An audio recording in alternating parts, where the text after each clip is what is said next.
ത്രിതല പഞ്ചായത്തുകളുടെ മാലിന്യ സംസ്കരണ പദ്ധതികൾ കടലാസിലും പ്രസ്താവനകളിലും ഒതുങ്ങുമ്പോൾ അഞ്ചൽ പട്ടണം മാലിന്യത്തിന്റെ കലവറയാകുന്നു. അഞ്ചൽ ഗ്രാമപഞ്ചായത്ത് മാർക്കറ്റിൽ സ്ഥാപിച്ചിരുന്ന ജൈവമാലിന്യ സംസ്കരണ പ്ലാന്റ് അറ്റകുറ്റപ്പണികൾ നടത്താതെ ഉപയോഗശൂന്യമായതോടെ മാർക്കറ്റിൽ മൂക്കുപൊത്താതെ കയറാൻ കഴിയില്ല എന്ന അവസ്ഥയാണുള്ളത്. മാലിന്യ സംസ്കരണത്തിനായി ബ്ലോക്ക് പഞ്ചായത്തും ഗ്രാമപഞ്ചായത്തും വെവ്വേറെ പദ്ധതികൾ തയ്യാറാക്കിയെങ്കിലും ഒന്നും ഇതുവരെയും നടപ്പായിട്ടില്ല.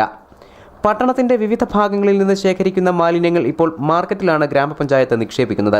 മാലിന്യം ഉറവിടത്തിൽ തന്നെ സംസ്കരിക്കുക, വ്യാപാര വ്യവസായശാലകളിലെ മാലിന്യങ്ങൾ അവിടങ്ങളിൽ തന്നെ സംസ്കരിക്കുന്നതിനായി പ്ലാന്റുകൾ സ്ഥാപിക്കുക തുടങ്ങിയ പദ്ധതികളാണ് ഗ്രാമപഞ്ചായത്ത് പ്രഖ്യാപിച്ചത്.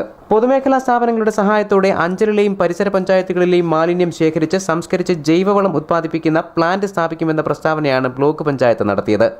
എന്നാൽ പ്രഖ്യാപിച്ച പദ്ധതികളെല്ലാം പ്രഖ്യാപനത്തിൽ തന്നെ ഒതുങ്ങി. അഞ്ചൽ ബ്ലോക്ക് പഞ്ചായത്തിന്റെ ഭരണസാരഥ്യത്തിന് മാറ്റങ്ങൾ സംഭവിക്കാൻ മാസങ്ങൾ മാത്രം ബാക്കി നിൽക്കുമ്പോഴും മാലിന്യമുക്തമായ അഞ്ചൽ പട്ടണവും പരിസര പ്രദേശങ്ങളും എന്ന സ്വപ്നമായി തന്നെ നിലകൊള്ളുന്നു. News bureau, Anchal.